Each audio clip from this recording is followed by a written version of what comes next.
Olá, pessoal, muito boa noite dessa segunda-feira, 8h08. A gente está um pouquinho atrasado aí com relação ao horário, mas estamos aqui seguindo.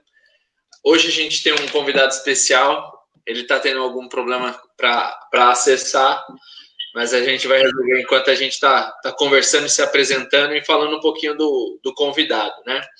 Ele é matemático de formação e tem um trabalho muito legal no estudando epidemiologia matemática. É muito interessante, daqui a pouco ele já chega e ele vai falar um pouquinho mais sobre isso. Eu sou Ulisses Maia, economista aqui de Indaiatuba. A gente está com mais os outros colegas pensadores. Por favor, colegas pensadores, se apresentem aí.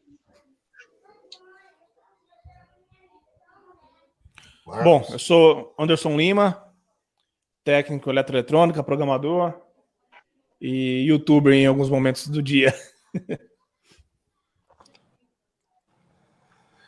Eu sou Marcos Navarro, eu também sou professor de administração de empresas. Atualmente tenho a instituição que é a Escola NFAP e também participo aqui da Sociedade dos Pensadores junto com os outros amigos presentes. Alberto. Boa noite a todos, boa noite aos colegas pensadores, boa noite ao público que está nos assistindo.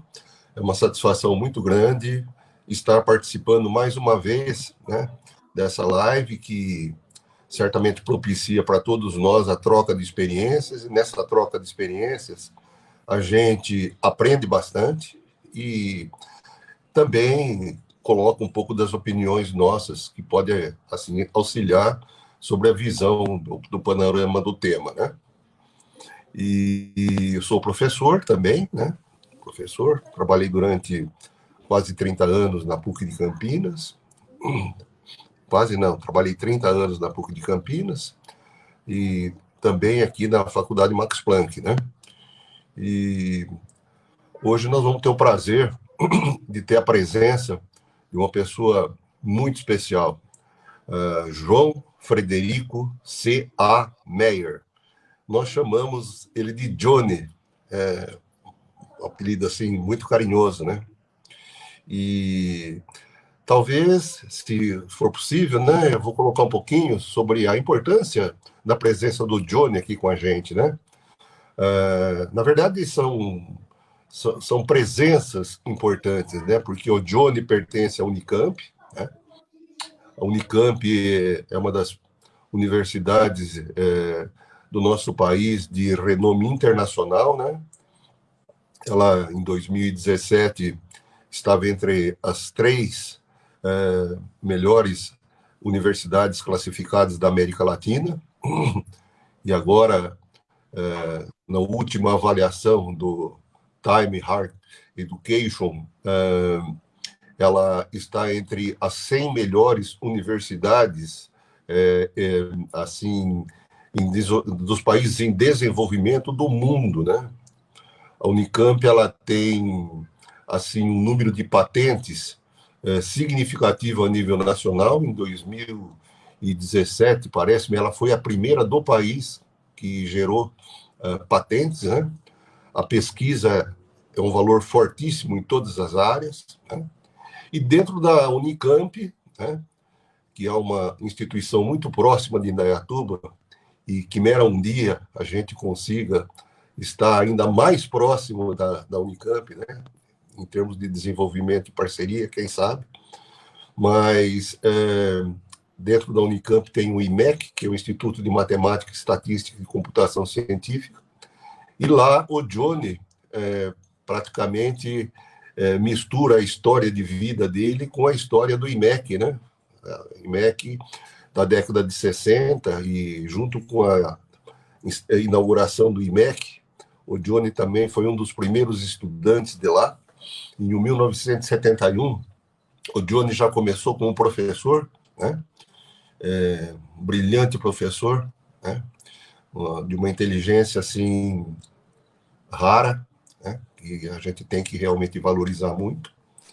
E o Johnny, além de tirar o título de mestre, ele é doutor, né?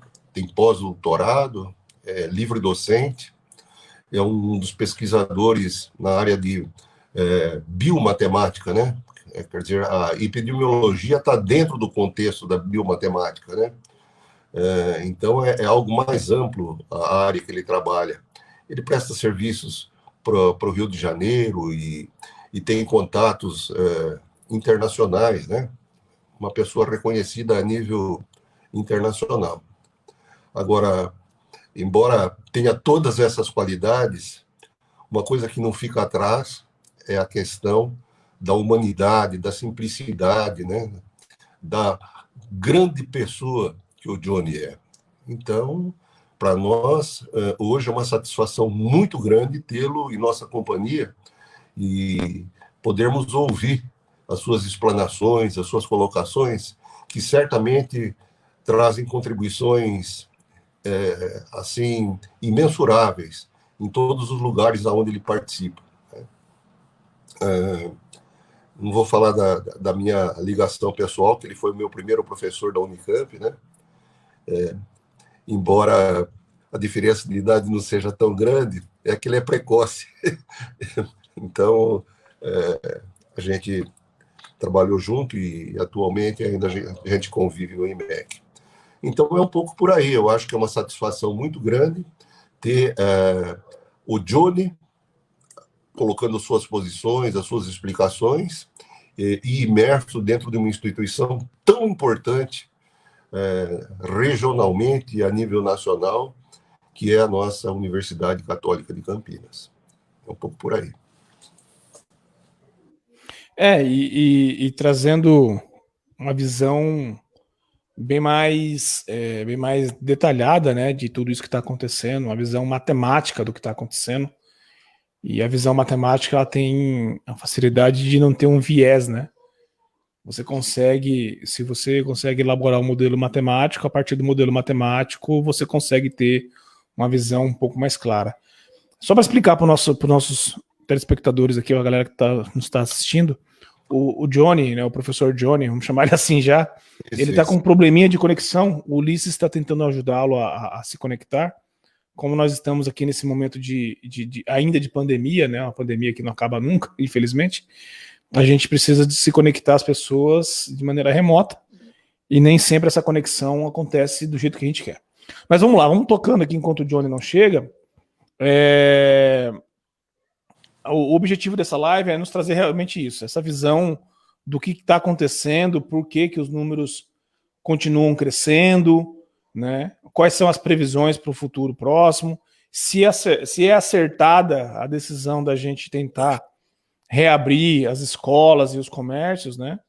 Nós vemos aí que as pessoas estão se acostumando com o número de mortos diários, com o número de infecções diárias, meio que está entrando num normal que não era esse o normal que a gente esperava que fosse acontecer.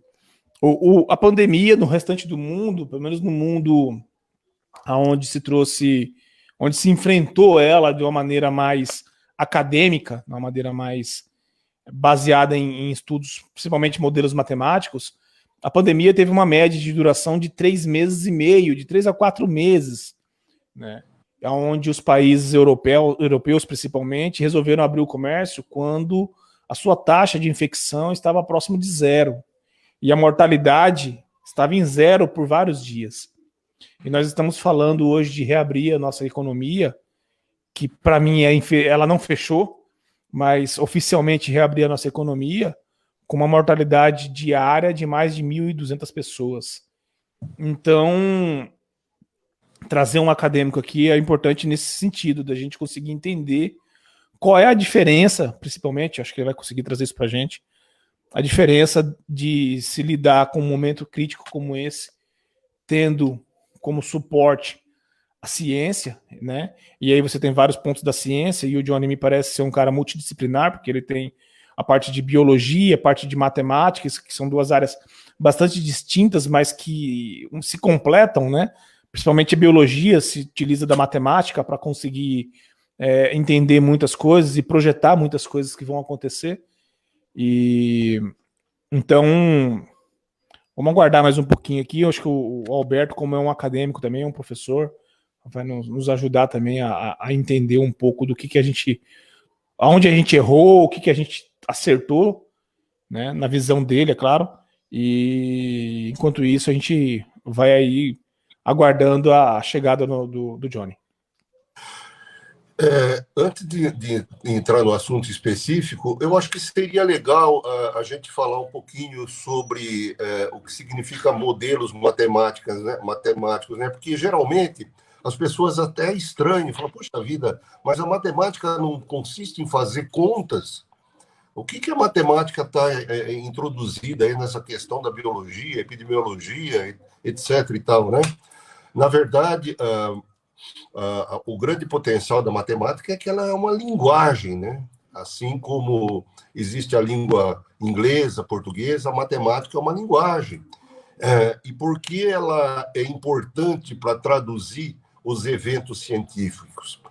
Por exemplo, na biologia, sem falar, por exemplo, na astronomia, sem falar em outras áreas, mas na biologia, você estuda o fenômeno biológico, certo? Porque não dá para fazer matemática sem você conhecer a natureza, por exemplo, da biologia. Estuda-se primeiro a biologia, todos os fenômenos, e aí você busca traduzir o seu estudo, os detalhes que você teve na biologia, com a linguagem da matemática, com o palavreado da matemática, né? E a palavreado aí significa as equações diferenciais e outras questões.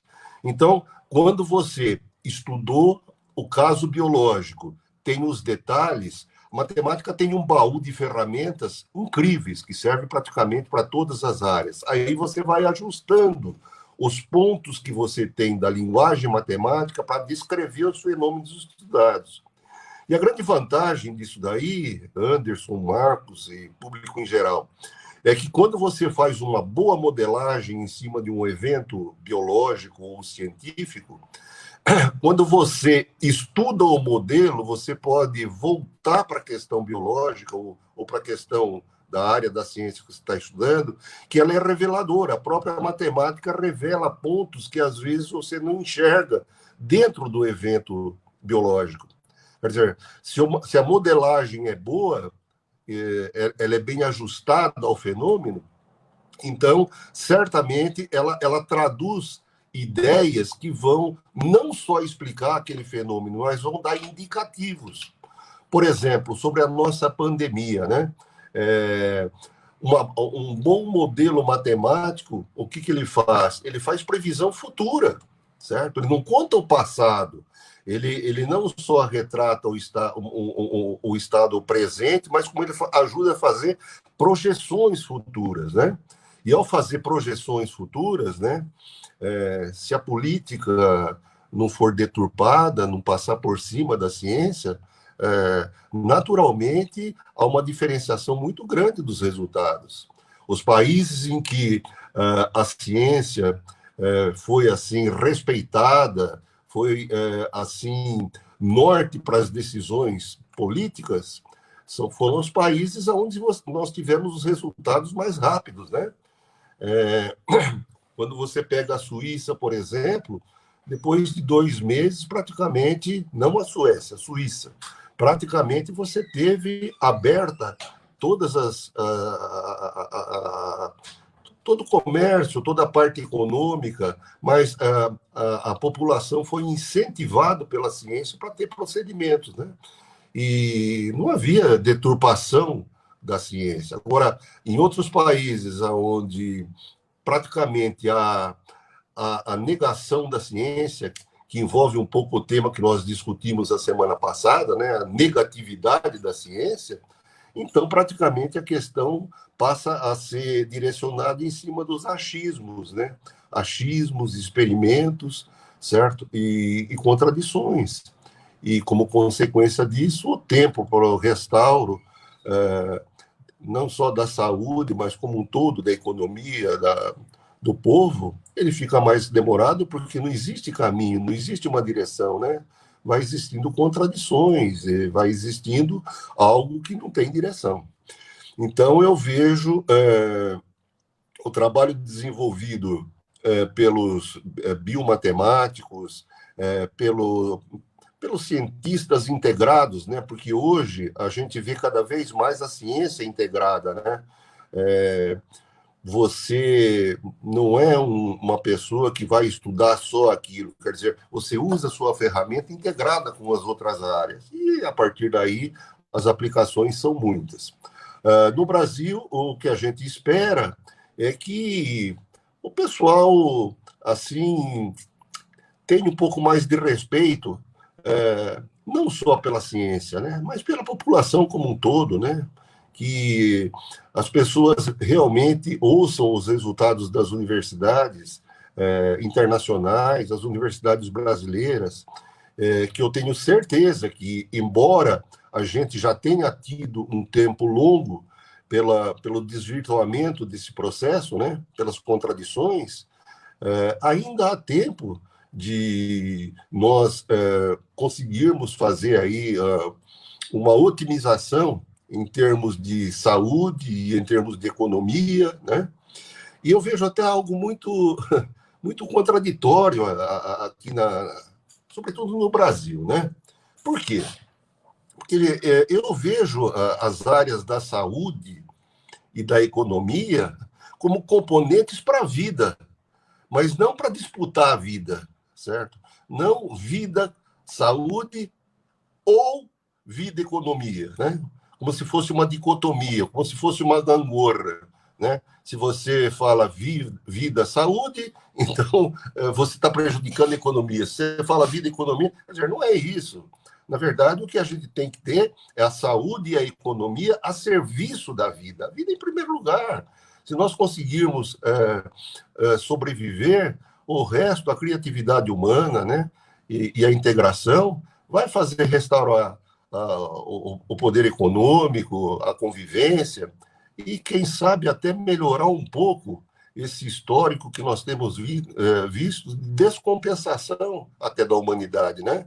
De descompensação em termos de desigualdade social, em termos de saúde desvirtuada em determinados pontos do mundo, em contraponto de outros lugares, a saúde ter um desenvolvimento incrível, né?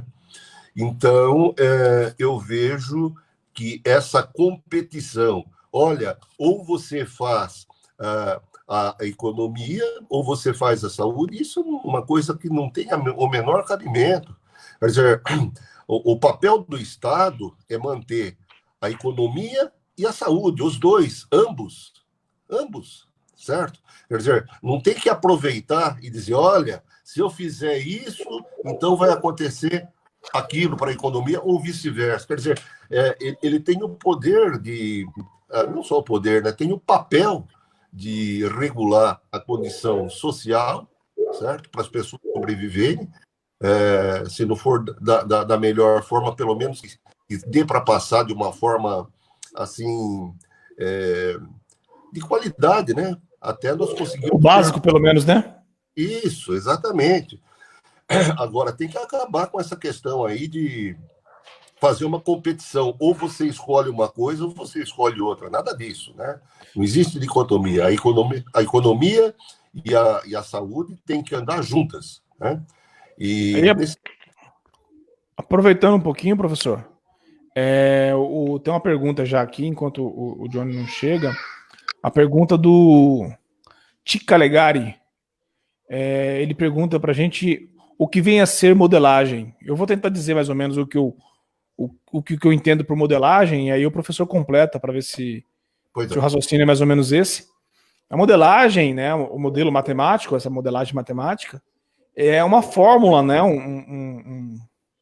uma equação matemática que consegue explicar o que está acontecendo no que está sendo estudado, e a partir dali, você mudando as variáveis nesse modelo matemático, você consegue ver um cenário futuro. A gente vê isso acontecendo todos os dias de maneira direta, né, nos telejornais, quando a gente vê a previsão do tempo. Então você tem ali um modelo matemático, uma equação matemática, aonde os cientistas, os pesquisadores, né, as pessoas ligadas, os climatologistas, eles colocam as variáveis a qual eles encontram. Então eles têm imagem de satélite, eles têm medidores de velocidade de vento no chão, umidade do ar, temperatura, precipitação de chuva, quanto choveu naquele local, e assim assado. Então ele coloca todas essas variáveis dentro de uma fórmula matemática, dizendo de maneira mais simples, de uma fórmula matemática, e aí quando ele altera, ou quando ele percebe uma alteração ali, ele consegue prever com uma certa precisão o que vem acontecer no futuro. Então, o modelo matemático seria mais ou menos isso, é uma fórmula que te dá condições de você manipular as variáveis e, com isso, ter previsões do que vem acontecer depois. Seria mais ou menos isso, professor? Olha, você parece até que você estuda modelagem matemática. Não, muito bem. Não, muito legal a sua explanação. Realmente é por esse caminho, né? E existem coisas muito interessantes, né? Por exemplo, quando se estudou o sistema solar, né? Se associou aos astros que giram em torno do Sol, um modelo dos movimentos, de como os astros se movimentam em torno do Sol. E existe, como você falou, uma série de equações que mostram como que isso daí funciona, né? Agora, a grande vantagem do modelo, até vou recolocar a questão, é que, sobre um certo aspecto, quando você estuda o modelo, você passa a descobrir alguns detalhes que, voltando à questão original, você não havia enxergado inicialmente, mas a dedução matemática induziu que você descobrisse aquilo lá. Por exemplo, novos planetas foram descobertos, muitos deles através de modelos matemáticos, né? O modelo era adequado. Plutão foi assim, né? Acho que Plutão foi descoberto assim, né? Para que haja estabilidade do sistema, estava faltando alguma coisa. Exato. Cara, mas se está faltando alguma coisa... Exato, o matemático descobriu que, olha, com esse cenário, com certeza tem um planeta aqui que a gente não achou ele ainda. Exatamente. Ele está aí, porque não era para acontecer desse jeito. A equação não previa dessa forma. Exatamente. Alguém está perturbando o sistema. Exatamente. E isso também vale para a biologia, né? Por exemplo, quando as pessoas estudam como varia a doença em função do contato, certo? O crescimento da doença, essa curva que se fala tanto, né? Na verdade, é uma simulação em termos de equações daquela situação que está ocorrendo. Então, você pode fazer as previsões, induzir, e até saber, olha, se você não fizer tais coisas, o processo vai acontecer isso. Nos Estados Unidos, hoje, uma das profissões que estão nos primeiros patamares de valorização é a questão matemática, né? Porque ela praticamente ela tem assim aplicação em todas as áreas, né? Na área da engenharia, na área da biologia, né? E essa parte de modelagem é uma parte que não só é interessante para a parte de pesquisa, mas ela é muito interessante também para a parte de ensino, né? Se discute muito se a gente não poderia ensinar as crianças dentro de um processo de modelagem, se não tornaria a matemática um pouco mais atraente se as crianças enxergassem um modelo, a matemática como uma linguagem, até por um processo lúdico, né? E aí tornasse a matemática assim mais atraente, menos impositiva. Então, a parte de modelagem hoje é algo que domina o mundo em termos de aplicações e em termos de futuro da ciência também, sobretudo na área de exatas, né? Então, é um pouco por aí. E voltando um pouco para não desconectar, o IMEC tem um departamento de matemática aplicada extremamente competente, né? É integrado à matemática aplicada, computacional, né? E ali tem resultados interessantíssimos, né? Tratamento de lagoas, por exemplo, a questão de meio ambiente, né? E o Johnny é uma pessoa especialista nisso, né? De trabalhar com o meio ambiente, a parte de reprodução, né? Só para atualizar do Johnny, ele está com um problema no computador. O navegador dele não está conseguindo carregar o StreamYard aqui, o software que a gente usa, mas me atualizaram aqui já que eles estão tentando colocar ele num outro dispositivo, um dispositivo móvel, alguma coisa. Inclusive, eu queria aproveitar e dizer para as pessoas, enquanto o Johnny não chega, que a matemática ela está envolvida em tudo que a gente usa hoje em dia. Né? Nos 200 anos para cá, acho que não tem como nada do que a gente tem dentro de casa ser possível sem a matemática, inclusive os alimentos, né? O plantio envolve equações matemáticas para você saber o rendimento de uma determinada semente, naquele determinado solo. A matemática está envolvida no funcionamento dos dispositivos móveis, acesso à internet é pura matemática. Os sistemas de navegação, né, são sistemas matemáticos também. Então, a vida ela é matemática, né? Inclusive, eu já vi uma vez, não lembro, desculpa por não lembrar quem disse, mas a pessoa que disse que se Deus tem uma linguagem, com certeza é matemática. Com certeza ele fala através da matemática, porque você consegue descrever todos, ou praticamente todos os fenômenos da natureza através da matemática, né? Sem dúvida. E às vezes, né, como a gente comentou a semana passada, às vezes a pessoa toma um avião, né, e não tem a menor ideia de quanta matemática existe na questão do piloto automático, na questão das trajetórias, na questão do controle do trânsito, né? Então, a matemática ela está impregnada em todas essas áreas, né? De tal forma que viabiliza todo o conforto que a gente tem hoje, né? Não só na área da saúde, mas também na área de movimento, na área de tratamento de água, de esgoto, né? Mas até para a gente não fugir um pouco do assunto, o que a gente precisa não é tanto... mais claro que o desenvolvimento da matemática é sempre importante, mas é importante a gente ser ouvido, né? Sim. As pessoas sobretudo aquelas que têm a gestão às mãos, né? Que realmente ouça as universidades. A nossa universidade pública é uma seara de desenvolvimento incrível, tem tanta coisa para fazer junto com a gente, né? Eu acho que nós termos universidades como a Universidade de São Paulo, a Unicamp, certo? É incrível quanto a nossa a redondeza, a nossa cidade poderia, assim, ter ainda mais desenvolvimento em todas as áreas, né? Saúde, educação, se nós conseguíssemos nos aproximar um pouco mais e trocarmos ideias, porque a grande vantagem da universidade é que ela não é uma instituição que somente joga informações. A universidade, sobretudo a universidade como a Unicamp ou a USP, ela vai até a região, até a cidade e consegue absorver as informações. E depois, trabalhando essas informações em conjunto, devolve alternativas para as decisões. Então, sinceramente, eu acho que o desenvolvimento social, político e humano, ele é imprescindível com a parceria das boas universidades.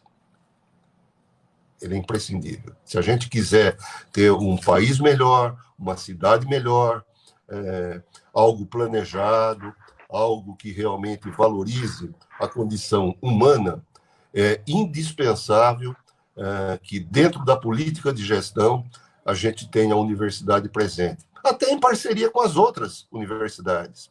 Claro que existem universidades que têm pesquisa, existem universidades que são voltadas mais para o ensino, mas tem que quebrar essa dicotomia e integrar, certo? Integrá-las e, integrando, participar da gestão pública, não só das cidades, do estado, mas do país como um todo. Essa é a minha opinião. Legal. O nosso Johnny, coitado, não está conseguindo conectar. O Ulisses está tentando fazer com que ele consiga a conexão, mas está difícil. Bom, vamos tocando aqui, tomara que ele consiga. Vamos tocando. Tem um comentário aqui do Calegari, de novo, do Ti Calegari, né, falando aqui que por isso que é importante as pesquisas aplicadas, né, justamente para encontrar soluções para os problemas, né, da sociedade. Mas não só para encontrar soluções, é importante também lembrar e valorizar da ciência de base, porque muitas das vezes, eu já disse outras vezes, muitas das vezes você não se encontra aplicação por aquele ponto que você acaba descobrindo, por aquele modelo matemático que você desenvolve no momento, né? Então, muitas das vezes, aquilo que se descobre hoje vai ter aplicação daqui 30 anos, 40 anos. às vezes daqui 50, 100 anos, que você vai encontrar aplicação para aquilo que você descobre hoje. Então a ciência, ela é fundamental em todo o seu espectro, né? Desde a ciência de base, daquele pesquisador que passa a vida toda pesquisando um determinado assunto, até para os pesquisadores que, em frente a um problema como nós estamos agora, colocam todos os esforços naquele determinado problema para resolvê-lo. Então a ciência, ela é importante em todo o seu espectro, né? Não só na ciência que corre atrás para resolver os problemas, como na ciência que corre para criar soluções de problemas que ainda não temos. Porque é muito uma questão disso. Tem coisas que a gente descobriu há um século atrás que está vindo a usar agora, né? A prova disso são as equações de Einstein, de Newton, né? Que a gente aplica elas hoje muito mais do que quando ela foi descoberta há 100, 200, 300 anos atrás. Então a ciência aí é fundamental para... É o que nos difere dos outros animais, né? A ciência é fundamental para o desenvolvimento humano. É perfeito. O Marcos gostaria de falar alguma coisa, Marcos? Isso que eu ia falar agora, ele está quietinho aqui no meio, coitado. Ele está aqui, fica à vontade. Vamos atualizar um pouquinho a questão do tema, né, da nossa live hoje do dia 20/7, os desafios diante de um inimigo invisível. Primeiramente, né, nesse tema do inimigo invisível, a gente tem essa questão da pandemia, né, nacional, mundial, e temos também, em contrapartida, a questão da responsabilidade social das empresas. O que nós estamos vendo, assistindo atualmente, o desemprego em massa, chegando aí próximo de 20% já o desemprego no Brasil, é muito preocupante, porque haveria de ter mecanismos de supressão de tantas demissões, né? Na verdade, temos aí muitos pais de famílias que vão estar sem a sua fonte de renda, vai ter que estar aí na busca, né, de um novo trabalho. E, na verdade, a primeira coisa que o patrão corta, né, sem pensar muito na pessoa, é o seu custo, né? E a gente está vendo também uma certa demora na questão dos investimentos para as micro e pequenas empresas. Talvez até numa grande empresa, no multinacional, possa ter recurso do BNDES, de outros meios de financiamento, para não haver essa demissão em massa. Então, nós temos que também ver diante disso um desafio para os gestores. Não só a questão da empresa privada, mas também a questão da empresa pública. Nós estamos vendo aí caminhos que podem até decorrer de uma lei que possa ser demitido o funcionário público. Então, que país que a gente vai deixar para nossas futuras gerações, fazendo todo esse corte na própria carne dos brasileiros? Quer dizer, quem está pagando o preço da pandemia, quem vai pagar toda essa conta, já sabemos, somos nós, brasileiros, trabalhadores. Mas essa conta está vindo muito rápida. Aí fica o papel de o governo não cumprir com a sua obrigação. Tanto o governo municipal, estadual, federal. Então, vamos trabalhar para manter, né, esses quadros. Vamos então para outra questão da live, se nós estamos prontos para voltar a uma vida normal. E agora eu vou passar a palavra então para o Ulisses, que está ansioso, e também para o nosso convidado que está chegando, o professor Johnny. Bem-vindo, professor, bem-vindo, Ulisses. Boa noite, eu consegui no outro telefone. Muito bom, muito bom. Então, escolhe qual que você quer. O computador está no Johnny 2. Não, tô vendo aqui, ó, tá aqui. Tá bom? Pronto, Sim. ok.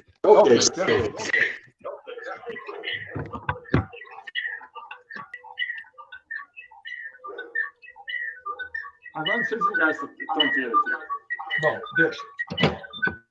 Ô, Ulisses, deixa mudo o outro dispositivo dele. Não, na verdade, eu já tirei ele. Legal. Johnny, muito obrigado deu um trabalhinho para entrar na live. Infelizmente, tecnologia tem dessas, né? E, assim, o Alberto já fez a sua introdução aqui, falou um pouquinho sobre o seu currículo, sobre a sua expertise em matemática. Já conversamos um pouco já conversaram, na verdade, porque eu estava fora. Já conversou um pouquinho sobre a questão do seu estudo, qual que é o foco, mas dá uma pincelada, primeiro se apresenta, né? Mas dá uma pincelada sobre o que você está pesquisando nesse momento que a matemática epidemiológica está tanto em foco nas nossas conversas, né? Tá bom. Eu trabalho com uma área de matemática aplicada chamada ecologia matemática.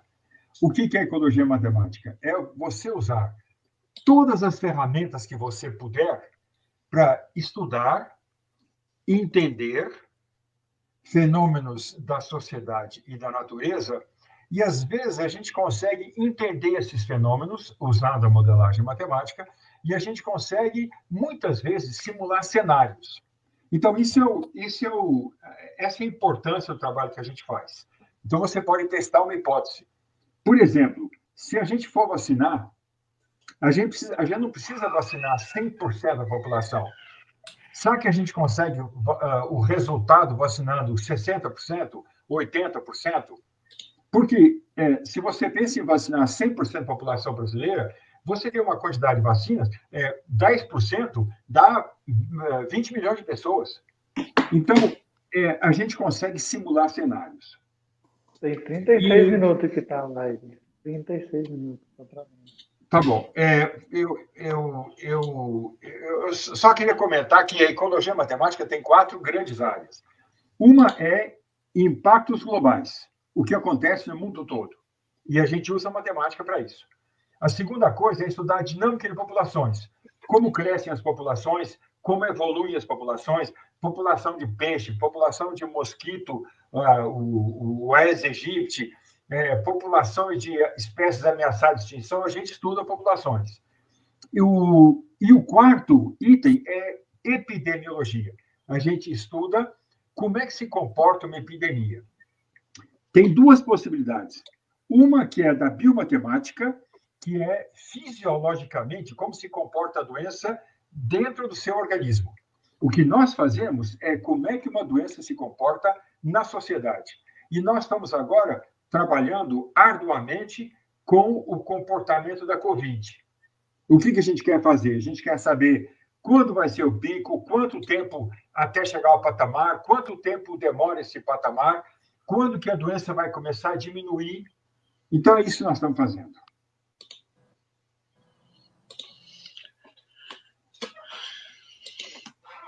Legal. Eu tive também a liberdade de trocar o nome para tirar o Johnny 2. Mas legal. E assim, João, agora a gente está, acho que todo mundo concorda que a gente está afoito para escutar mais você, né? Como que você entende? Acho que você tem estudando um pouquinho também a situação da curva, né? Como que você entende esse momento que a gente está reabrindo os comércios, a indústria, reabrindo, e como que isso se reflete nas curvas e como que a gente como que a gente consideraria esse modelo, né? Ele faz sentido reabrir agora ou não? Como que você enxerga isso, Johnny? Olha, para nós, na modelagem matemática, não faz muito sentido. Eu entendo que uma pessoa que mora num apartamento de 80 metros quadrados com uma criança, mora com a esposa e com uma criança, ele deve ficar desesperado para sair. Então, qualquer chance que ele tiver, ele vai querer sair. É uma pessoa que vive de um comércio que depende da abertura e que está numa situação gravíssima. Eu entendo isso perfeitamente. Então, o que eu vou falar aqui não envolve uma crítica às pessoas que, em não aguentando, estão saindo de casa. Eu acho que não deve. E eu só saio de casa. Eu fui hoje pegar uma receita no médico e a farmácia, de máscara, lambuzado de álcool, entrando no carro, saindo do carro, dentro da farmácia, tudo. Porque o Alberto sabe isso muito bem. Nós temos um parâmetro que é quantas pessoas alguém contagia com o vírus. E quando esse número é maior que 1, por exemplo, se ele for 1,2, significa que cada 10 pessoas infectam 12 pessoas. Se for 2,5, cada 10 pessoas infectam 25 pessoas. Mas quando isso cai abaixo de 1, se ele for 0,8, por exemplo, você precisa de 100 pessoas para infectar 80. Então a doença começa a diminuir. Então é isso que a gente faz com esse parâmetro. A gente tenta diminuir esse parâmetro quando a gente diz fique em casa e se tiver que sair, só se tiver que sair, use máscara. Então, a nossa preocupação com a escola é como é que você vai impedir uma criança, por exemplo, de respeitar a distância, de ficar de máscara. Eu estava dirigindo para ir até o consultório hoje e eu peguei um house, sabe aquela balinha que tem? E eu fui enfiar na boca e enfiei por cima da máscara. Quer dizer, não enfiei na boca, enfiei na máscara, porque a gente não está acostumado. É uma coisa instintiva. Você encontra um amigo, você dá a mão para pegar a mão dele. É instintivo. Então, não dá, se isso não acontece com a gente, que tem consciência, imagine com criança na escola. Outra coisa é o uso do banheiro, o uso do corredor, o uso da escada, o uso do recreio. Como que a gente faz? Seria bom se a gente tivesse, agora, na próxima pandemia que vier, a gente já vai ter chance de educar as crianças para dizer como que nós temos que nos comportar numa pandemia. Mas agora, eu acho muito arriscado para os professores, para os alunos, para as pessoas que trabalham nas escolas, para as pessoas que cuidam ali fora. Você já pensou um carrinho pipoca na porta da escola com um sujeito que pegou Covid e não sabe disso ainda? Então, essa é a situação, essa é a nossa situação da matemática. E o professor, já aproveitando o que o senhor falou agora, imagine uma criança, né? O senhor está falando agora para a gente que a gente precisa de baixar esse número de taxa de infectados abaixo de 1, né? Quanto menor, melhor. Sim. Agora imagine uma criança, ela chega em casa, em média, ela tem pelo menos 2 pessoas para infectar em casa. Cada criança, né? Tem crianças que têm mais pessoas em casa para infectar. Então, imagine para onde vai esse número, né? Em espaço menor. Exato, em espaço menor. Porque aqui em casa eu tenho a sala, tenho o meu quarto, tenho o escritório. Na verdade, é o escritório da minha esposa. Mas tem a sala, tem o escritório. Mas você já pensou se a gente morasse num apartamento pequenininho? Ia ser muito complicado. Sim. Muito complicado. E a gente infecta mais quando a gente não sabe que está doente. Sim. Se a gente tiver febre, se tiver sem olfato, dor de cabeça, exausto, a gente sabe que a gente está com algum problema. Então, a gente se isola. Mas antes, quando a gente ganha o vírus, a gente passa um tempo, de acordo com a OMS, a gente passa, em média, 5 dias e meio sem pegar a doença. A gente tem o vírus, mas a gente só começa a transmitir esse vírus depois de 5 dias e meio. Ainda você não tem sintoma. E é nessa fase que é perigoso, porque você não sabe se você tem o vírus. A gente é um dos países que fez muito pouco teste. Então, a gente não conhece a nossa situação. Sim. Inclusive, essa parte do teste que o senhor está falando agora é outro ponto que eu vivo conversando com as pessoas, porque mundialmente a letalidade do vírus está na faixa de 1,5%. Aqui no Brasil, até onde se sabe, está passando de 4%, quase 5%. Então, quer dizer, não é que o vírus aqui é mais letal. É que a gente não sabe que as pessoas estão infectadas. E quando a gente descobre, elas morreram e aí a gente contabiliza. Mas tem muitos casos de mortes que as pessoas morrem e que não deu tempo de se fazer o teste e é enterrado com um sintoma de insuficiência respiratória aguda grave, né? Então, no final, esse número ainda está subestimado.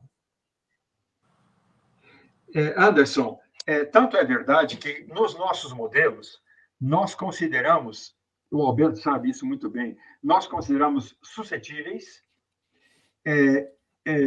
confinados, ou seja, os caras que ficam em casa, consideramos as pessoas que têm o vírus, mas não estão transmitindo, as pessoas que já têm o vírus, transmitem, que tenham ou não tenham sintomas, basta que seja transmissor da doença, quem se recupera e quem morre. A gente faz isso. Mas a gente inclui também o quem morre, que pouco ajuda no modelo, né, Alberto? Pouco ajuda no modelo. Mas a gente incluiu isso só para a gente usar os dados do governo. Mas do que adianta? É subnotificado, é como você falou. Você pega aquelas covas em São Paulo, aquelas fotografias de drone que mostram 120 covas abertas para encher durante os próximos 3, 4 dias. Como é que você vai fazer teste em todo mundo? Você vai fazer teste em quem está na saúde, em quem está trabalhando com o público. A gente tem que fazer isso mesmo. Então, a subnotificação é dramática. Fora os casos, Anderson, em que as pessoas nem têm o sintoma. Nem tem o sintoma. Então, é dramático isso.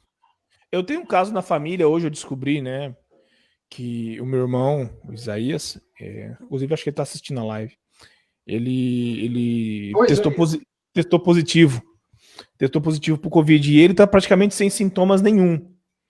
Mas como ele testou positivo para o vírus, ele está trancado dentro do quarto, né, mora ele, a esposa e a sogra, e ele se trancou no quarto, né, da casa dele para que ele proteja a sogra dele. Mas ele sabe que ele tá com o vírus, porque ele teve lá uma febrezinha e tal, fez o exame e deu positivo. Mas tem gente que nem isso tem.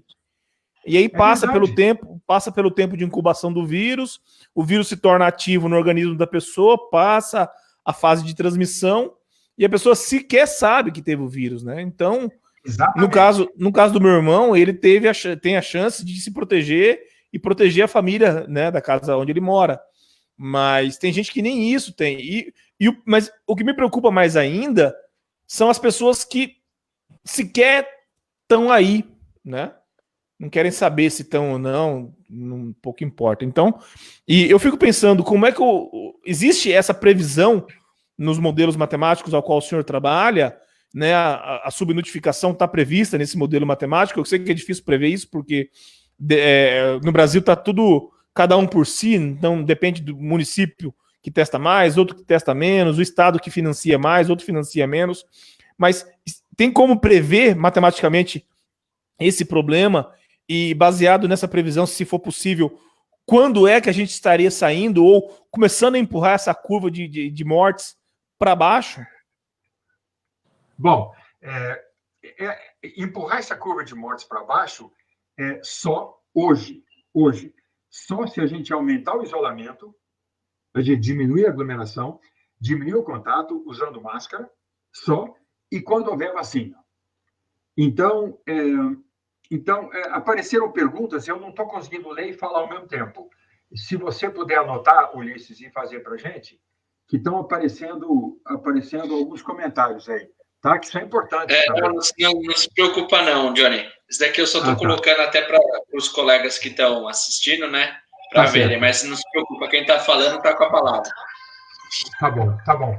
Desculpa, o meu telefone começou a tocar aqui e eu não sei o que é. Mas espera um pouquinho. Agora, a gente não consegue, estatisticamente, Anderson, a gente consegue fazer uma estimativa da subnotificação. Então, a gente compara quantas pessoas morreram de insuficiência cardíaca em julho do ano passado e compara com quantas pessoas morreram de insuficiência cardíaca neste ano. E a gente tem uma estimativa, E a gente tem uma estimativa, de quem morreu e não notificou. Então, esse é o único jeito, porque a gente tem subnotificação de tudo, de quem está doente, quem não está doente, de quem morreu. E pessoas que morrem em outros lugares que a gente não tem contato, que a gente não tem jeito de saber. Então, matemática... Outra coisa, o modelo matemático, para poder funcionar, a situação não pode mudar. Mas nós fazemos um esforço grande para mudar a situação. Porque, para diminuir esse parâmetro de infecção dos outros, a gente tem que mudar o comportamento da sociedade. E aí a previsão do modelo não dá certo. Então, é por isso que o modelo é mais cenário. Se a gente nada fizer para prevenir, vai acontecer aquilo. E há previsões matemáticas que algumas previsões chegavam a 800 mil mortos, Anderson. 800 mil. E o interior agora está bombando. É muito triste, é muito preocupante isso aí. Vendo... Gente, se eu estou monopolizando, vocês falam, viu? Pelo amor de Deus, viu? Se eu estou monopolizando, vocês falam aí, viu? Me expulsa aqui por uns 15 minutos e... Vamos deixar, Alberto, você tem algum comentário para fazer, Alberto? Você que é amigo do Johnny, que convidou o Johnny aqui, né? Eu acho que vocês têm aí boas colocações a serem feitas, o espaço é de vocês. Tranquilo, eu já falei a minha parte, gostaria mais de ouvir vocês mesmo. Tranquilo. Fique à vontade. Legal. Então, eu só queria falar um detalhezinho aqui que o professor Johnny comentou, que também eu acho que é relevante até para o pessoal entender. A gente usa modelo matemático, inclusive, para ver se a segurança está funcionando, né? Quando a gente vê na TV lá, o número de mortes baixou em relação ao ano anterior. Eu não lembro o nome do cientista que percebeu esse padrão. O professor Johnny talvez saiba o nome do cientista que fez isso pela primeira vez, se não me engano, foi na Europa. Ele percebeu que existia um padrão de mortes, um padrão de acontecimentos, que os números se repetiam ao longo do tempo. E aí ele começou a entender, se não me engano, foi para tratar uma doença que vinha na água. Ele percebeu que o número de pessoas que morriam ficavam perto de uma fonte da água, e aí ele começou a tratar aquele local, e aí ele percebeu que o número de mortes caiu. Então, se pegou essa ideia de você comparar o ano anterior com um ano corrente, né, e fazer uma avaliação histórica. E se a gente pegar realmente o número de até as mortes, né, elas têm ali um crescente de acordo com a população. Então, X% morre por problemas cardíacos, outros X% morrem em acidentes de carro, tantas pessoas morrem por problemas relacionados à segurança pública. Então, baseado nisso, eu estava vendo um comentário do Átila, se não me engano, acho que foi do Átila, que o número de mortes por problemas respiratórios, tirando o Covid, tinha mais que triplicado. Né? Sim. E isso não é comum acontecer, né, professor? A não ser que tenha um agente externo, no caso Covid, por exemplo. Exatamente. Agora, Anderson, na verdade, quem está monopolizando sou eu, não é você. Eu escutei o Marcos ainda, e realmente eu que estou falando demais. Agora, não, mas o senhor é convidado, a palavra é do senhor. Por favor. Eu gostaria de deixar com vocês um site. Esse site oh, meu Deus, fica tudo ao contrário aqui. Esse site é Worldometers. E ele é um site de estatística mundial, com população, com doença, e ele criou um subsite próprio para Covid. E ele tem um número de pessoas que morrem por cada 10 mil, por cada 100 mil habitantes, porque o Brasil tem muito mais morto que a Bélgica, mas a Bélgica tem muito mais morto por 100 mil habitantes que o Brasil, porque eles demoraram... Este é um resultado que encontrei na web. O celular aí trabalhando sozinho. O celular trabalhando sozinho. Então, na verdade, o que a gente faz, eu vou repetir, Anderson, não fica bravo comigo, é que a gente roda o cenário. Então, se nada for feito, o que vai acontecer é aquilo. Você estava se referindo, eu pensei que você estivesse referindo a Kermack e McKendrick, que estudaram a peste bubônica em 1600 e depois, no começo do século passado, em Mumbai, em Bombaim, na Índia. Mas esse trabalho que você está falando, acho que era a febre tifoide, que contaminava através dos poços, e o sujeito foi vendo o número de pessoas. Mas isso aí também depende da dinâmica de populações. Um poço que é usado por 8 famílias, é diferente de um poço que é usado por 88 famílias. Mas a distribuição em torno do poço faz assim, ó, faz uma curva exponencial negativa, né, Alberto? Faz um assim, então ele cria um morro bem suave, bem tranquilo. Só um comentário, o Thiago Calegari, ele comentou aqui e falou que Jon Snow, a pessoa que fez esse de Londres. E também, João, na verdade é o seu parceiro, né, Jon Snow. Eu já coloquei também para quem está acompanhando a live o site que você mencionou, todo mundo já consegue clicar e conhecer um pouquinho depois da nossa conversa. Fazer uma outra pergunta. É possível utilizar na verdade, bom, vamos lá. É possível fazer uma modelagem matemática para identificar quando é o momento de reabertura? E, assim, pensando na transparência que a cidade precisa ter, e a região, país, estado, mas acho que aqui a maioria somos de Indaiatuba, então acaba sendo um pouco bairrista, né? Mas, assim, a cidade, a gestão da cidade, poderia disponibilizar essa modelagem que eu imagino que deveria estar sendo feita para compartilhar com os munícipes, para entender um pouquinho do que eles estão pensando, do que eles estão avaliando nessa reabertura, quando a gente concorda ou permite, né, a reabertura dos comércios, essas coisas. Você entende como possível essa transparência da informação?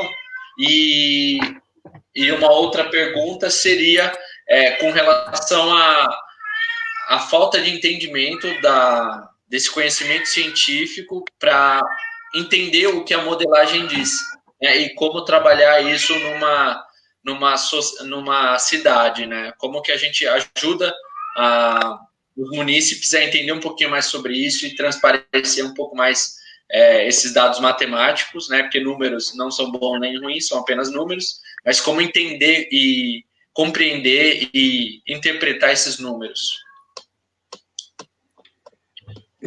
Mas realmente vocês estão me fazendo monopolizar.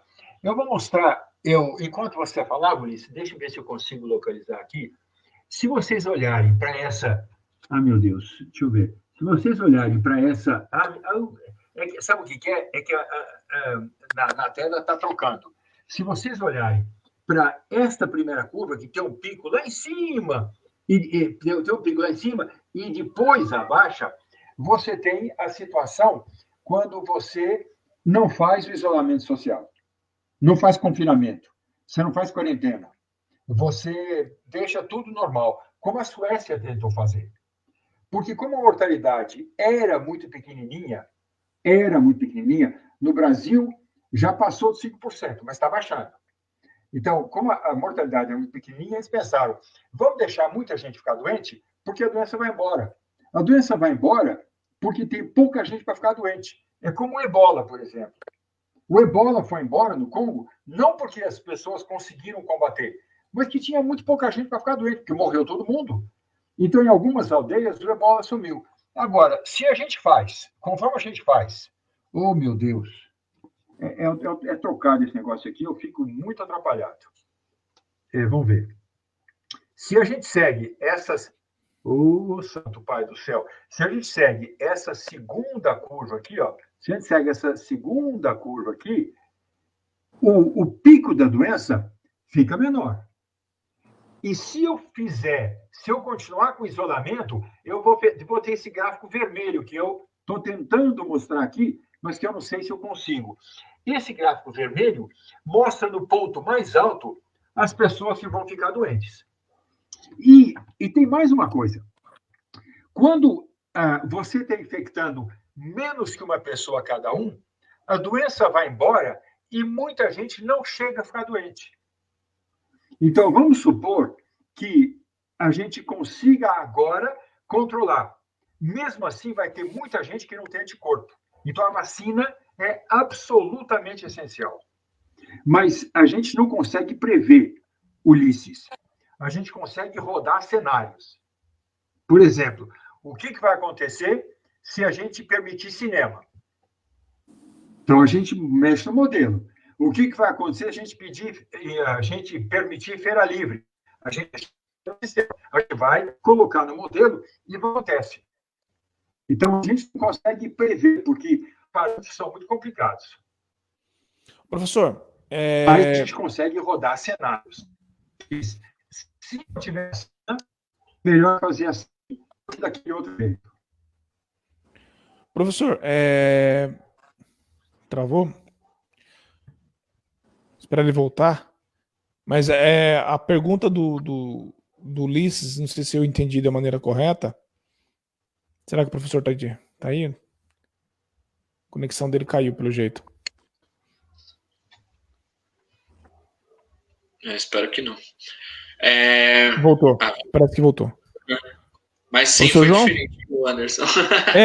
O professor, acho que a pergunta do Ulisses foi mais no sentido assim, o que o prefeito, o governador, teria que fazer e teria que mostrar para a população qual modelo matemático ele está usando e o que ele teria que fazer para alimentar esse modelo matemático e aí sim tomar a decisão em reabrir ou não.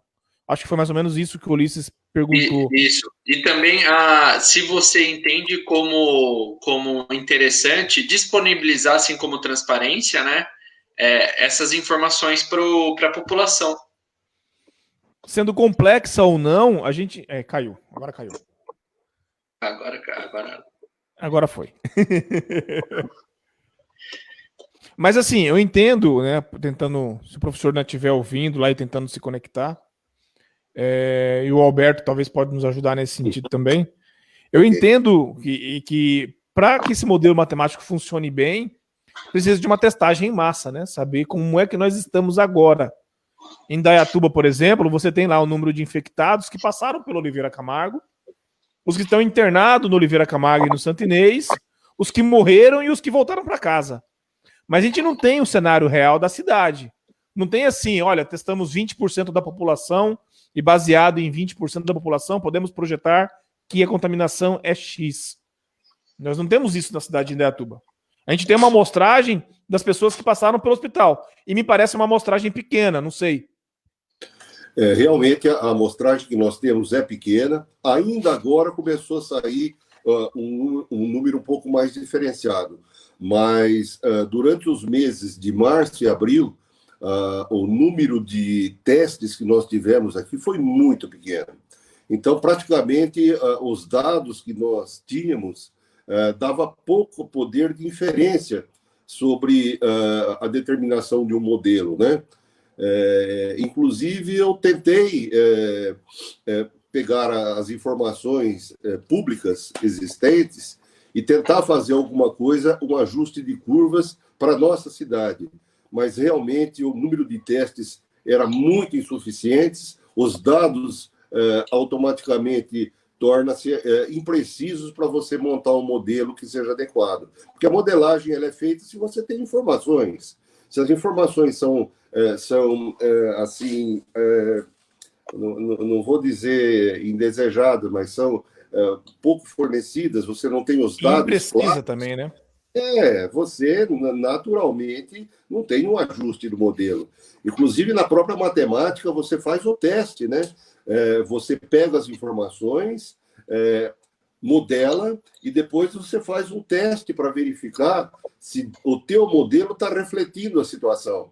E aí você nota que, olha, o modelo ele não refletiu no passado, algumas semanas atrás, o que aconteceu. Significa que o modelo é impreciso, precisa de mais informações, precisa de mais testes. Quer dizer, o modelo ele é eficiente a partir do momento que você tem as informações para fornecer, certo? Porque ele não é uma bola de cristal, ele é algo ajustado de uma forma bem precisa. E para isso precisa de informações. E no cenário atual podemos, com toda certeza, dizer que não temos dados suficientes para reabrir as escolas e pôr nossas crianças com segurança dentro de uma sala de aula. Na verdade, eu acho que nós ainda não temos um modelo adequado que nos dê assim uma visibilidade do que a gente poderia ter em termos de prazo, de tempo, né? Quer dizer, nós estamos a meio a uma nau assim meio indecisa, né? Só com os dados mais do governo do estado, né?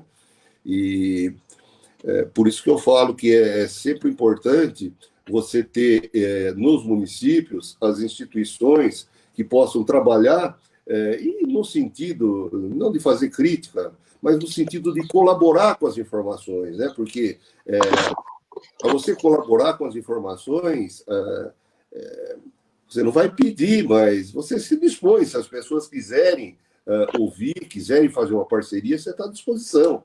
Mas a gente tem até que tomar cuidado, porque você não pode ser interpretado de uma outra forma, né? Que você está querendo investigar, que você não está querendo ajudar, mas está querendo absorver informações.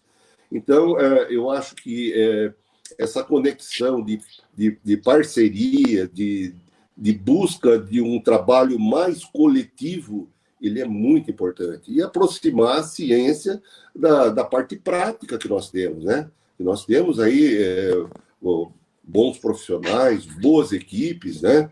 Temos bons hospitais, bons médicos, mas ninguém consegue fazer nada sozinho, né? Há que se ter uma parceria. E, nesse sentido, fazer ciência, você tem que aproximar de quem pesquisa, né? Instituições de pesquisa têm que estar próximas da gente.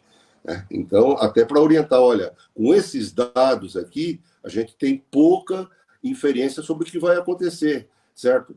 O que precisaria, então, de mais dados? Então, se busca, né, um diálogo, se forma um grupo, uma equipe, no sentido de você ir buscar um caminho, buscar um plano de trabalho de tal forma que você possa fomentar. Existem duas formas de você tratar. Uma, você analisar depois que aconteceu, certo? E passar as informações do que aconteceu. A outra é você acompanhar o que está acontecendo, certo? Propor a busca de novas informações que você possa modelar e, a partir daí, fazer a referência para o futuro. Só que aí exige uma parceria um pouco mais assim, ampla, né? Eu não sei se tudo bem para os colegas aqui. Infelizmente, o João ainda não conseguiu retornar. Eu gostaria de apresentar um pouquinho uns gráficos que eu sempre tenho mostrado nas minhas lives, onde eu apresento um pouquinho do histórico, e aqui para essa apresentação eu coloco um pouco da variação semanal, Alberto. Eu acho que a gente até consegue discutir um pouquinho com esses números mais, apesar de não ser os modelos matemáticos, porque eu acho que, como você disse, né, nos falta, primeiro, eu acho que nos falta estrutura e essa parceria, como você mencionou, de realmente pegar as pessoas que detêm o conhecimento científico para fazer uma modelagem, para desenvolver, e aqui em Indaiatuba a gente teria um monte de instituição, tenho certeza, muito apta e com vontade de ajudar a cidade nessa ideia, mas pelo menos para a gente ter uma ideia, ter um princípio de uma ideia para ver como que Indaiatuba está se saindo no meio desse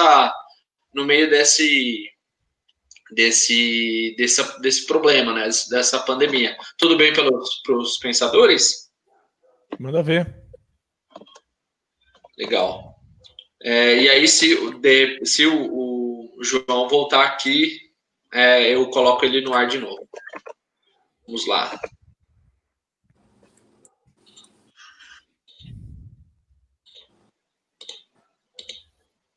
Quando vocês estiverem vendo, por favor. Já está lá, Ulisses, aparecendo aí. Legal. Então aqui eu vou pegar só os dados de Indaiatuba. Então a gente consegue ver, pelo menos graficamente, a diferença entre a base municipal, que é aquela notificação até domingo, tá? Essa informação é de domingo.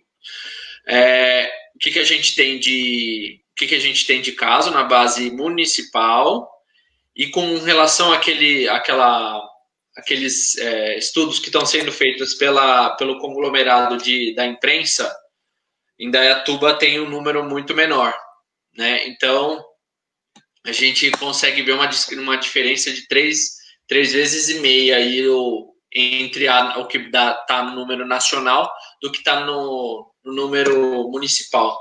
Aqui a gente consegue ver, nesse próximo gráfico a gente consegue ver, depois da reabertura, uma diferença, né, no comportamento da curva. Quando a gente enxerga, né, que a gente vê que o estado está atingindo o platô, né, que é com uma estabilização do número de casos, a gente consegue ver uma aceleração muito grande aqui a partir do dia 15 de junho.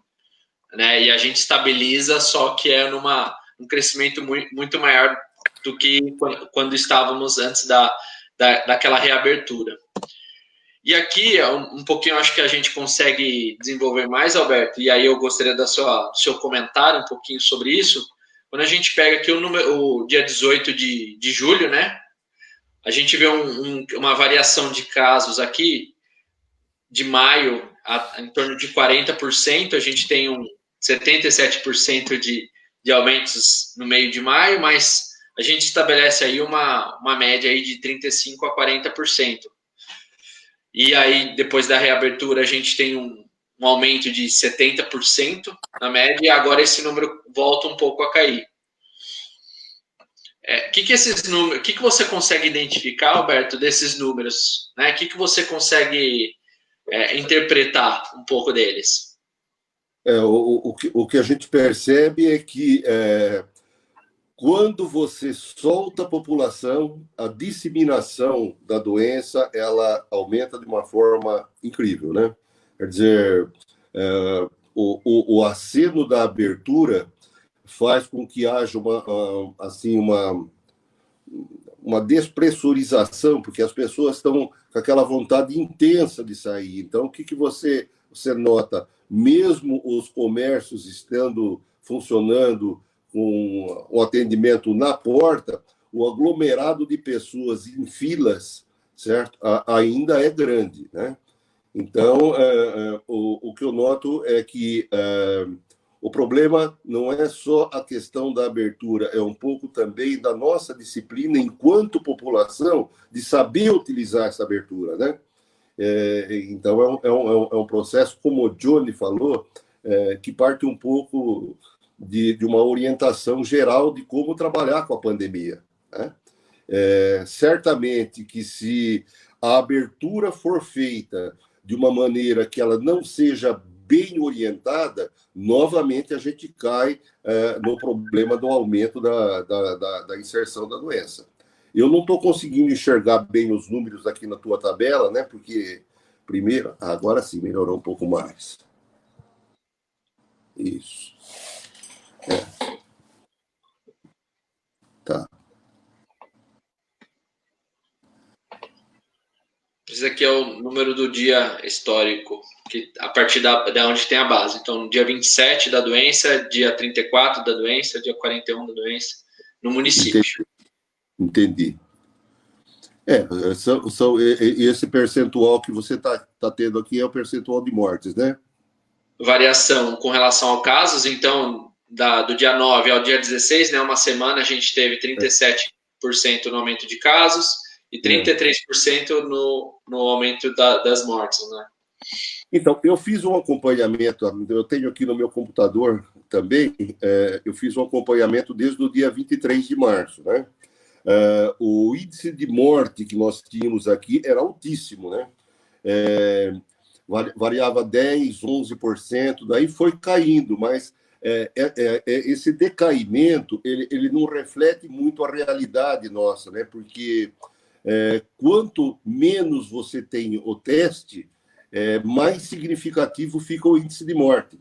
Por exemplo, se você tem 10 pessoas que deu positivo para o Covid e morreu 2 pessoas, são 20%. Mas aí o número de testes pode ser um número de testes pequeno. Então, o que significa? Você superdimensiona o número de mortes. A partir do momento que você tem um número de testes maior, então daí você vai tendo um dado da realidade, né? Aqui a gente vai percebendo que vai decaindo esse percentual de morte, porque, na verdade, o número de testes da cidade ele aumentou a partir do final de maio, início de junho. Então, esse decaimento de percentual, certo? Ele reflete não, assim, necessariamente a evolução da doença, mas a questão da testagem, certo? Se nós tivéssemos uma uniformidade maior na questão de testes, esses números seriam mais significativos para a gente, certo? Tanto que na minha tabela aqui, a gente chegou a 12%, mas eu sabia que isso daí não era real, né? E conforme a testagem foi aumentando, foi caindo significativamente. Hoje, aqui em Indaiatuba, eu acho que o índice de mortes gira em torno de 4,5% a 5%, né? Eu acredito que sim. Deixa eu até conferir. E pela média mundial, a gente entende que ainda está errado esse valor, né? Porque a mortalidade do Covid, mundialmente falando, é em torno de 1,5%, não é 1%, 1,5%. Na verdade, Anderson, existe um dilema que diz o seguinte, né? É até chato falar isso, mas é verdade, né? Estatística pode ser a arte de mentir com números, né? Sim. Dependendo de como você quer conduzir as coisas, né? Você pode variar com um número, não com o número de mortes, que isso aí é praticamente tem mas com o número de testes, né? Se você tem pouca testagem, essa variação que a gente tem, ela é muito imprecisa. Eu vejo esse problema não só a nível de Indaiatuba, mas a nível regional, a nível de país, né? O Johnny colocou muito bem essa questão, né? É difícil você fazer inferência e estudos se os dados que você tem são dados imprecisos, são dados que não refletem a realidade, né? Então, a modelagem ela é um instrumento muito importante, mas desde que você tenha informação, né? Desde que realmente você prepare o terreno para você depois fazer a indução daquilo que você realmente quer para o futuro. Mas eu acho que, independentemente desses números, o que a gente pode dizer é o seguinte: com certeza, utilização de máscaras, né? E, se possível, evitar aglomeração, ficar em casa, certo? E esperar a vacina. Eu acho que, nesse cenário que nós vivemos atualmente, né, com essa imprecisão de números que dificultam assim, a elaboração de um modelo adequado, a gente tem que recomendar aquilo que a gente tem de base, né? Que é efetivamente não sair de casa, ou sair o mínimo possível, né? Porque não sair de casa também, para ir numa farmácia, no mercado, às vezes é muito necessário. Mas evitar sair e, por outro lado, você, assim, utilizar máscaras, né? Não sair por qualquer coisinha, né? Exatamente. O que a gente nota é o seguinte, né? Vamos supor que a gente passe da fase vermelha para a fase laranja, para a gente ter tranquilidade, né? Ter tranquilidade, porque o período, não digo para voltar à normalidade, mas o período que se aproxima da normalidade vai depender muito da nossa postura diante do processo de abertura, certo? Se houver uma sinalização e a gente não tiver assim uma postura adequada, a gente pode de novo voltar e essa coisa aí prolongar, que é o que tem acontecido no nosso país também, né? Nessa guerra que existe, né, de anticiência, certo? As pessoas às vezes ficam estimuladas a não obedecer às regras básicas e, consequentemente, as situações vão se complicando. Mas a vacina é uma esperança muito grande. Até antes do programa, estava conversando um pouco com o Anderson, né? E a gente tem aí uma esperança muito grande, né? Que a vacina até, quem sabe, meados de 2021, final desse ano, a gente possa atingir alguma coisa que seja promissora, né? E, como o Johnny disse também, isso daí não precisa vacinar todo mundo, não, né? Se você tiver uma boa amostragem, praticamente você garante a imunidade maior quando você tem um percentual de aplicação da vacina, certo? E essa medida aí não é difícil de se fazer, não, certo? O quanto que Roberto, a gente precisa. Pois não. eu vejo uma pergunta aqui do Tiago, falando, né, que qual seria aí um cenário ideal de testagens para que a gente conseguisse entender o cenário atual. Estou interpretando a pergunta dele aqui, né? Porque, assim, eu vejo hoje, o cenário brasileiro hoje, inclusive até uma fala do Átila Yamarino, a gente anda na escuridão com uma velhinha muito fraca, né? Então a gente está tropeçando nos casos de Covid, né? E quanto mais você tem teste, maior você aumenta a potência da luz e você consegue enxergar mais longe. Nesse caso aqui, como a gente não consegue enxergar longe, porque a gente não consegue testar em massa, qual seria o percentual de teste e de que forma seria esse teste para a gente ter uma visão mais precisa? Eu vi algo acontecendo, não sei se foi em Minas, onde os agentes de saúde iam de casa em casa, num determinado número de casas num bairro, né? De maneira, sei lá, 10 casas por rua, 20 casas por rua. E aí, na época, eles chegaram à conclusão de que o número de pessoas infectadas era aí em torno de 10 vezes maior do que o número conhecido pelo poder público, né? Pelos governos e por aí vai. Então, qual seria esse número? Um percentual mínimo de amostragem para a gente ter uma visão mais real do que está acontecendo hoje com a pandemia? Eu vejo o seguinte, não é o número puro de percentual que vai definir alguma garantia para nós. Além disso, você tem que ter um posicionamento geográfico. Quando se analisa, por exemplo, o mapa de Indaiatuba, existem determinadas regiões em que a incidência é muito pequena. E existem regiões da nossa cidade em que a incidência é maior. Então, esse número ele não é único, ele tem que ser proporcional aonde você está tendo uma incidência maior. E parece-me que o município tem a possibilidade e tem o conhecimento do mapa de onde a nossa cidade está sendo mais vulnerável em termos de propagação. Nessas regiões, o teste tem que ser maior. Aí essa ideia que você teve de trabalhar em cima de mutirão, de trabalhar em cima de escolas, eu acho muito importante. Agora, falar um número que seja interessante, por exemplo, 30%, 40% na cidade, de nada adiantaria, porque você pode fazer até em regiões onde não há necessidade. Certo? Você tem inclusive... que ter um mapa de distribuição geográfica e a partir daí fazer a distribuição proporcional ao nível de incidência que você está mapeando dentro da sua cidade. Eu venho observando nas notícias que eu acompanho que o padrão é periferia, né? A periferia é onde tem mais pessoas morrendo, né? Classe baixa, nem classe média, classe baixa, geralmente pessoas pretas e pobres, né? E muito por conta do desenho da nossa periferia, né?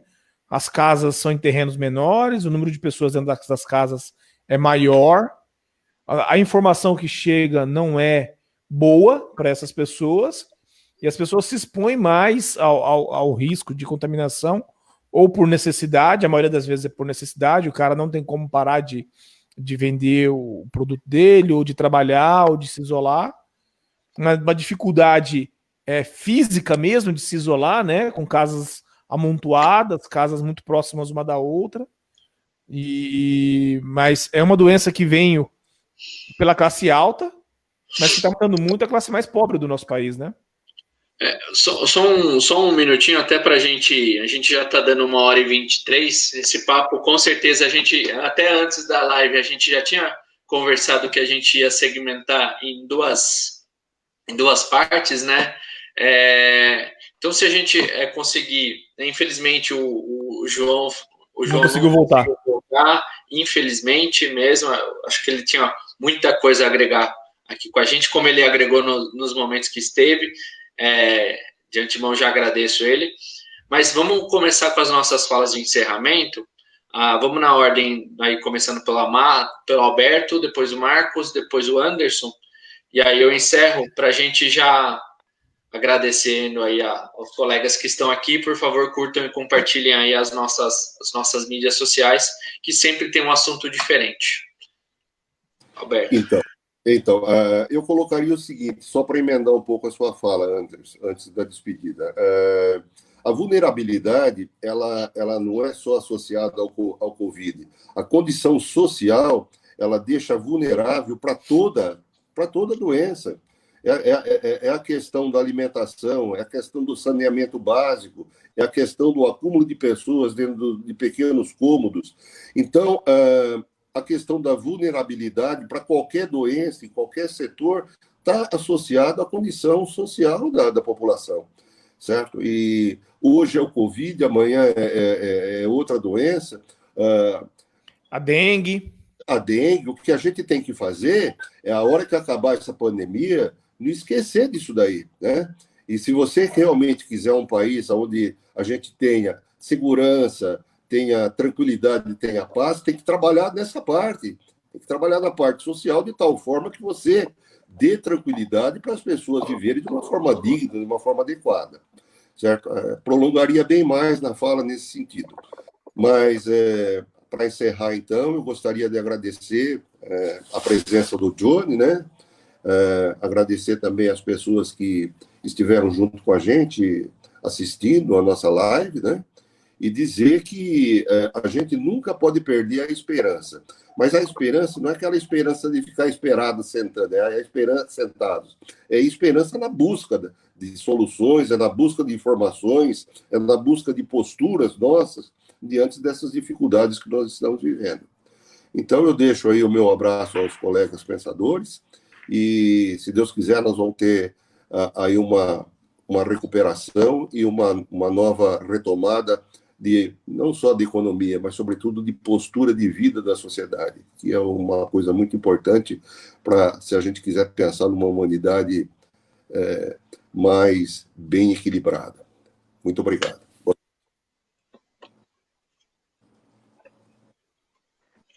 Eu gostaria de agradecer, então, todos os amigos que estão acompanhando a live, inclusive a Fernandera Otero desejou uma boa noite para mim e para o Alberto Martins, e a gente vai conversando. Fernanda, obrigado pela presença aí em nossa live e todos os amigos que estão acompanhando.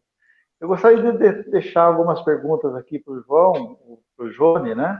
Porque possivelmente ele possa assistir depois dessa live. Então, vou fazer bem brevemente, que é somente 3 ou 4 questões bem rápidas.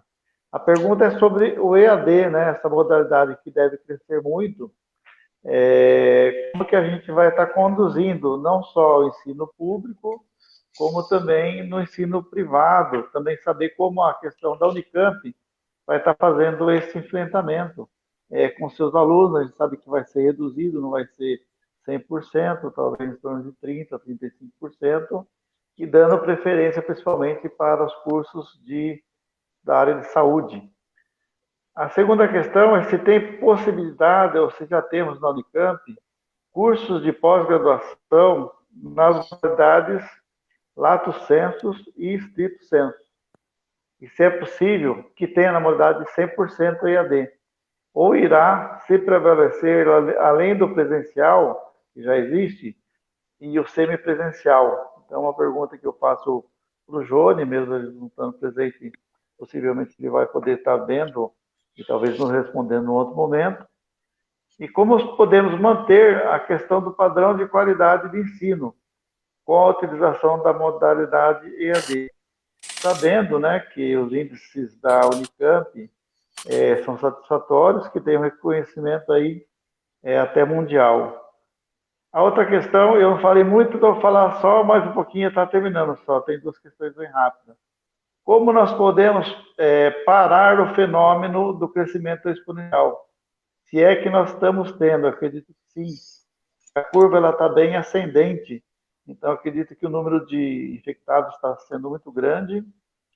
Como que a gente pode parar isso? O João já falou isso para nós, o Alberto também, através do isolamento social, ampliar esse isolamento social, talvez até em questões aí mais extremas, o lockdown, de fechar tudo, Eu acho que pode chegar nesse extremo.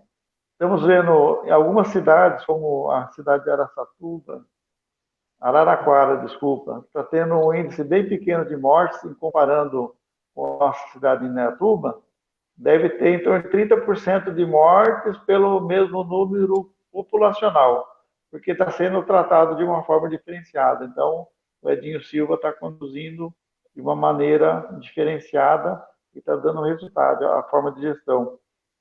E se nós temos risco aqui no Brasil, uma pergunta para o Johnny, da peste bubônica. Na verdade, não é uma boa notícia, mas já temos caso de 2 pessoas isoladas lá na China. Agradeço e passo a palavra. Uma boa noite a todos. Bom, boa noite a todos. Eu quero agradecer aí aos amigos aqui, o Ulisses, o Navarro, o Alberto, a todos que participaram aqui do chat, né, dos comentários. Obrigado mesmo. Quero pedir aí que, se possível, compartilhar esse vídeo nessa live. Se possível, também se inscrever no nosso canal no YouTube. Só procurar lá Sociedade dos Pensadores. É fácil de encontrar. O link é gigantesco e ruim pra caramba de passar aqui. Mas se você colocar lá na pesquisa, vai encontrar o nosso canal lá facinho. E nos acompanhar aqui também no Facebook, né? Tá nossa ferramenta principal para transmitir as lives. Agradecer ao Johnny por esse curto tempo que ele conseguiu ficar online com a gente.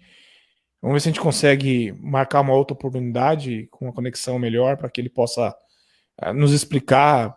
Ele parece ser um cara muito didático, assim, muito fácil entender o que ele está falando, então é muito enriquecedor, pelo que eu pude perceber, conversar com ele. Então seria fantástico se ele puder participar de uma outra live com a gente, de repente, num momento de conexão melhor.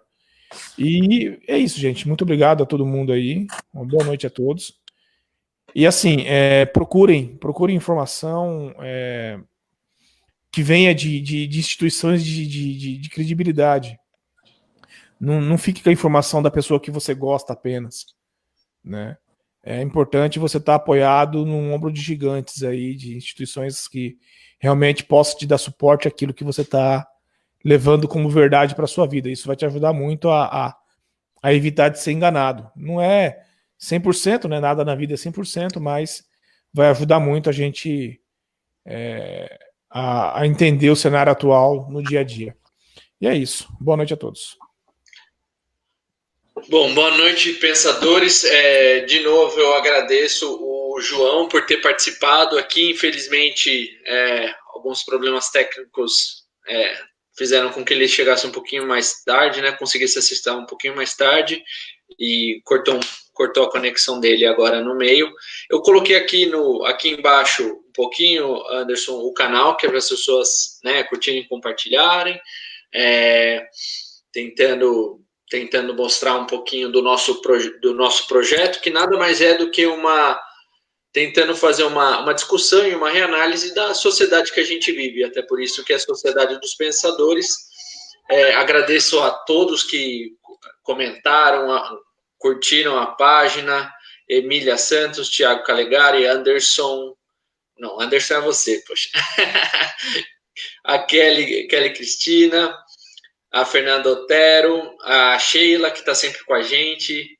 Muitíssimo obrigado, pessoal. Michele, obrigado mesmo. Curtem, compartilhem e obrigado a todos os pensadores aí. Uma boa noite. Na próxima quinta-feira, tem a última entrevista com pré-candidatos à Prefeitura de Indaiatuba. O Nilson Gaspar vai ser o entrevistado dessa quinta.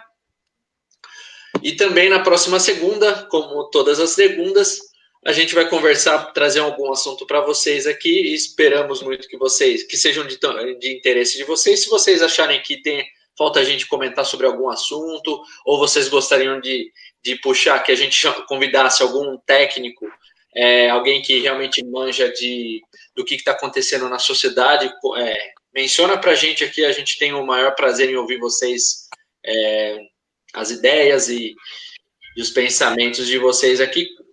Por favor, comentem. E, de novo, boa noite e agradeço a todos por terem ficado até esse momento na nossa conversa. Boa noite, pessoal. Até a próxima. Gente, até mais.